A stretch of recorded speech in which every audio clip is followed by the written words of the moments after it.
what I've seen is that when people get into interview situations, the real them comes out in a lot of cases.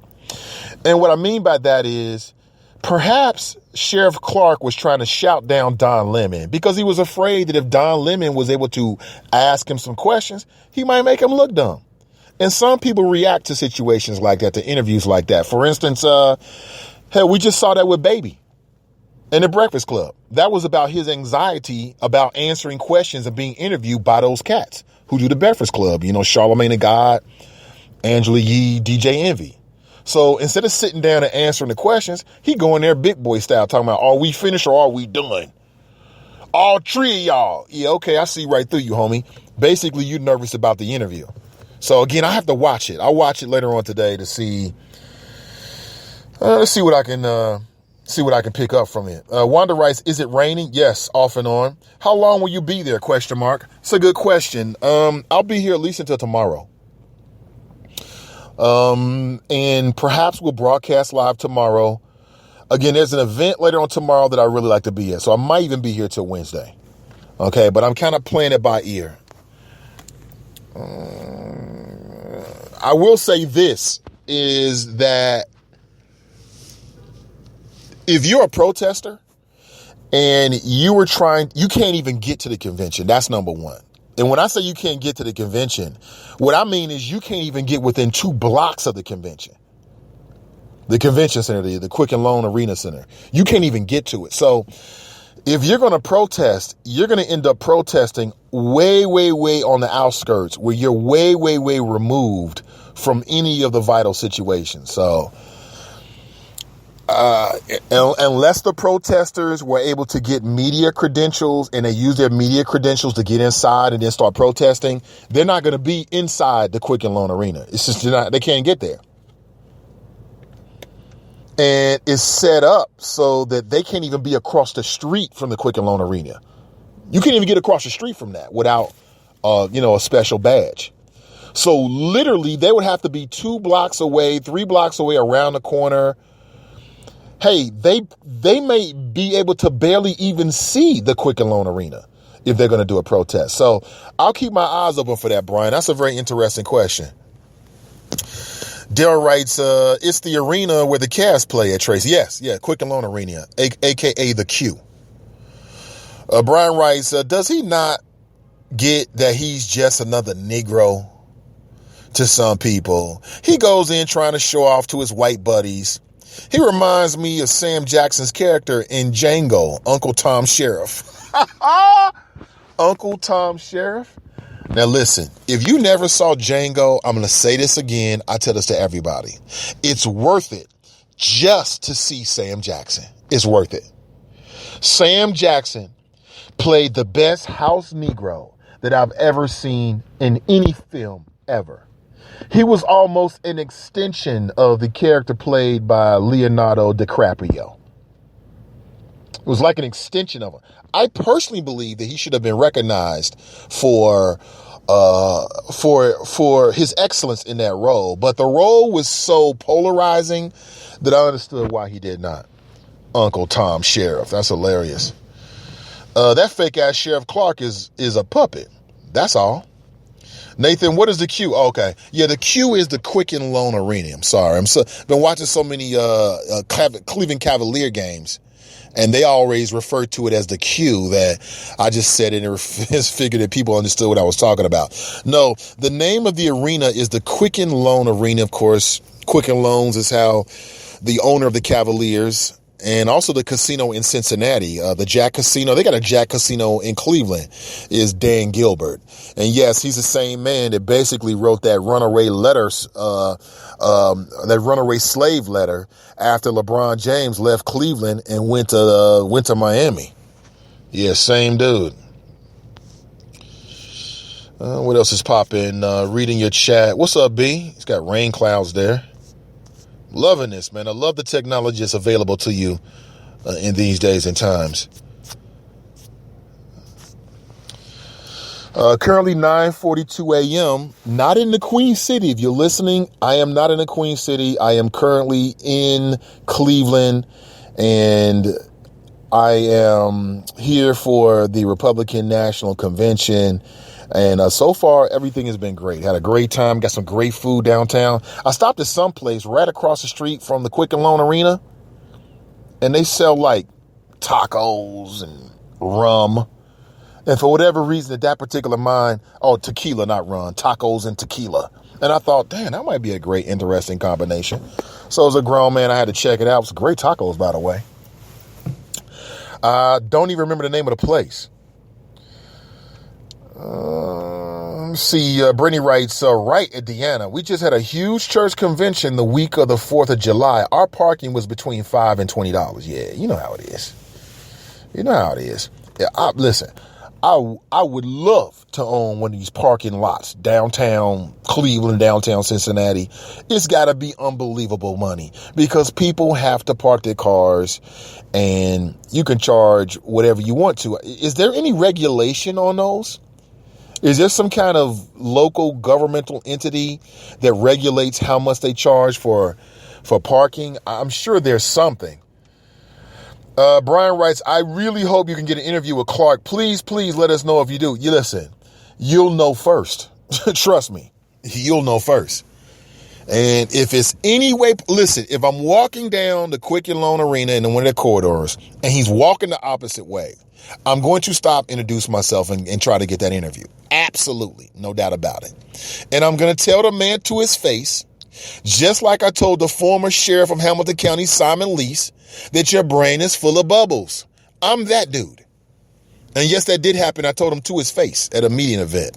This is many years ago when Simon Lease was trying to lead the charge to build a new jail in Hamilton County. It's like, wait a minute, a new jail? Buster, please. Buster, please. Told him to his face. You should have saw it too. It was a great moment. It was a great moment.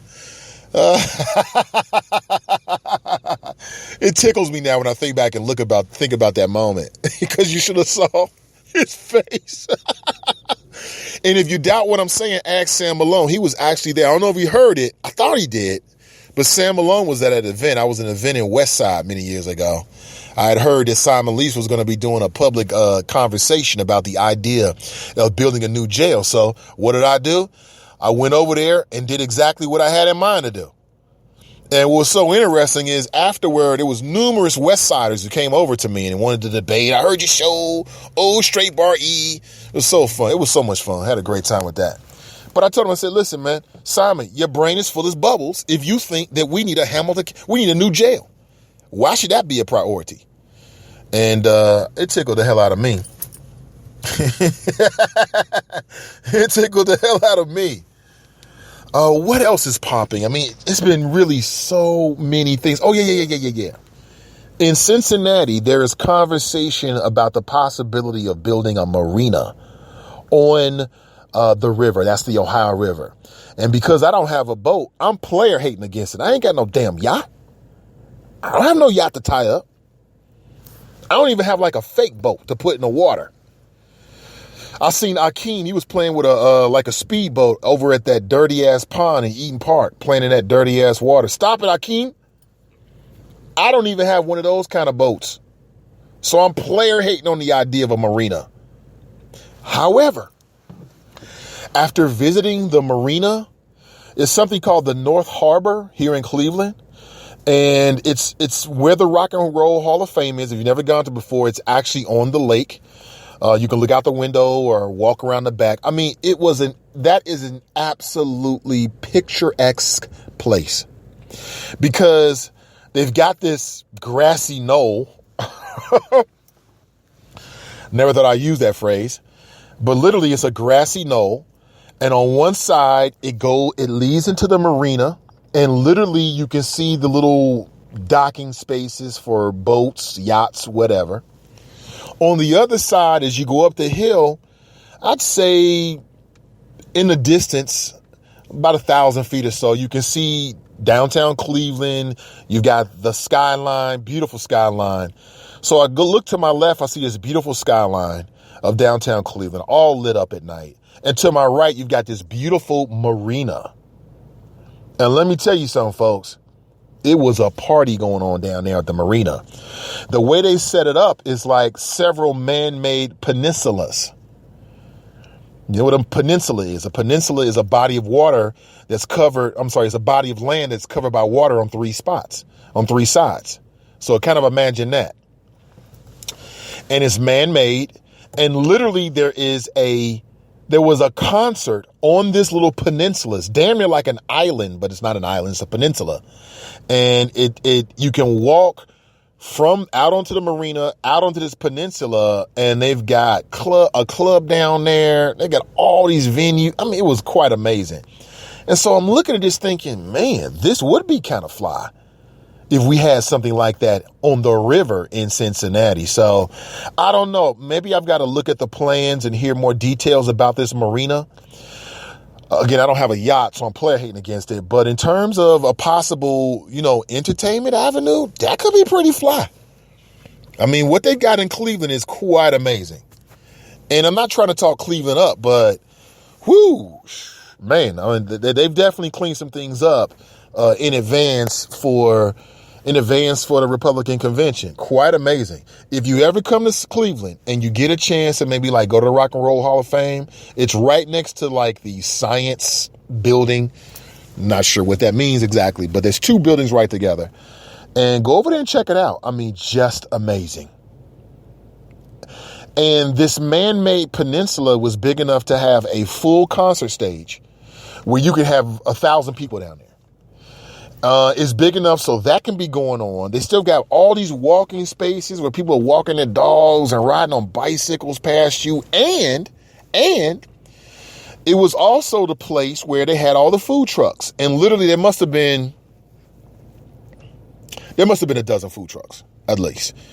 Some were selling, and not selling, but because everything was free. Some were offering like, I don't know, different types of cupcakes. I think it was like cheesecake or something.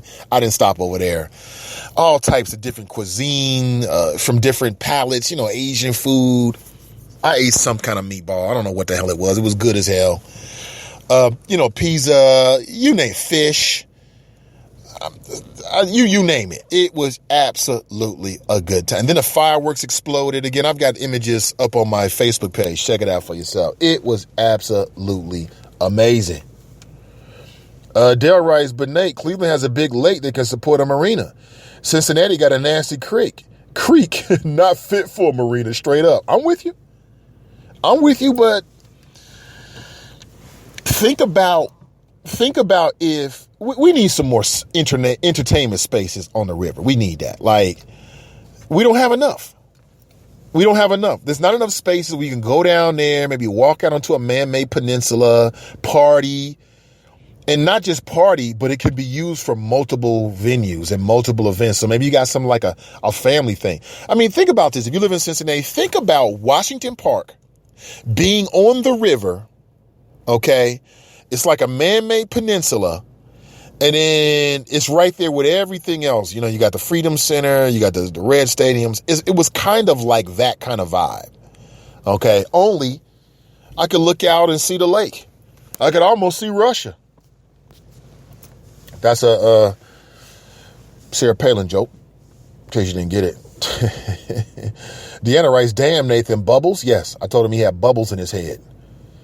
You must have bubbles in your brain if you think that we need a new jail in Cincinnati. His mouth was wide open like, who is this black dude? Who's this arrogant black man? Brian writes, if we taxpayers have to pay for it and not be able to use it, not a fan of it. I'm with you on that one. I don't want to pay for it and can't use it. I don't want to do that. And that's been some of the big arguments that people had about the streetcar, is that the people who are really going to benefit from it are the people who live downtown. So why should all of the folks in all the neighborhoods have to pay for it? They got a point. They've got a point if you're not going to expand it. Like if you're going to expand that streetcar, which, seeing the Rita here in Cleveland, I think it's still a good idea. If you're going to expand it, then it's worth the investment for all the neighborhoods. If you're not, it's just a downtown over the Rhine. Maybe they'll go to Clifton one year, novelty. And I think that for the streetcar to work in Cincinnati, we've got to connect it. It's got to be functional. It's got to be seen as a real source, a real option of mass transit for mass amounts of people, quite honestly. Coming up on 10 a.m., about 8 minutes away, 9:52 a.m.,